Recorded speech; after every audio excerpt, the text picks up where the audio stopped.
Hey, Brent, it's good to see you. Today, we are talking about 3 ways the debt ceiling showdown could affect your finances. So, US debt recently hit a record high. It gives me so much anxiety to look at this, but $31 trillion, Brent.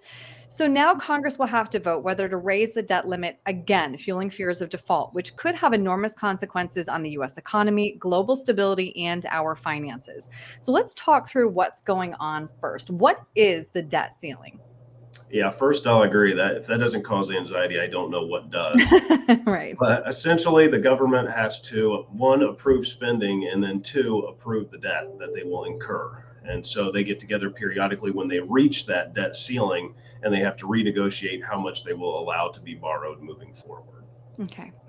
For context, the last time Congress had a close call was back in 2011 when federal debt stood at $14 trillion.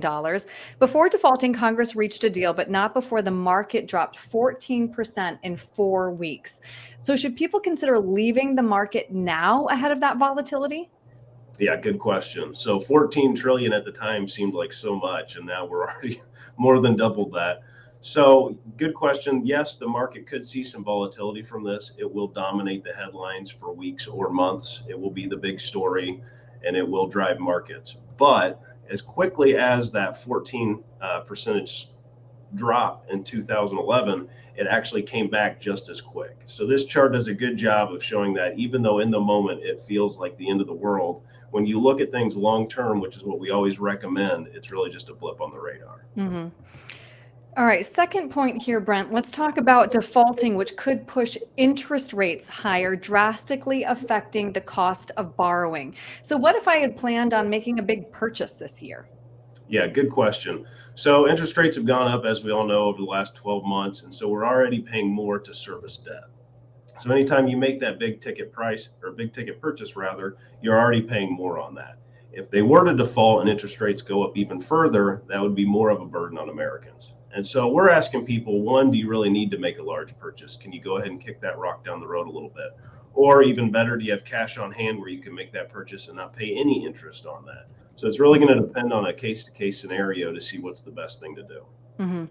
One of the reasons we have these conversations, Brent, is to go a little bit deeper into the headlines because we've been hearing so much about if the government defaults on its debt, there could be a lapse in the $90 billion monthly Social Security payments made to 65 million people. That sounds scary. How do you prepare for that?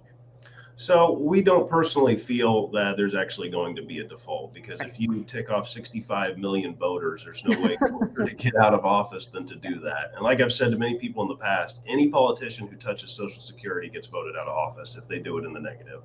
And so we don't think that's a realistic possibility that they're going to default on that. But what we do recommend to every client we have is to keep some kind of emergency fund, especially those in retirement. So let's Mhm. say worst case scenario, there was a negotiation breakdown, they would have the cash to carry things down the road a couple months to make sure they'd be okay.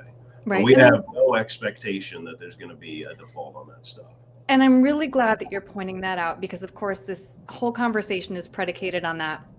But I have one more question because, of course, if we were to default, if those payments did not go through, that would have a huge effect on the economy and that could exacerbate a US recession. Yeah, absolutely. Worst case scenario, it could cause a recession and amplify it and make it happen even quicker. But like I said, the chances of that happening slim to none.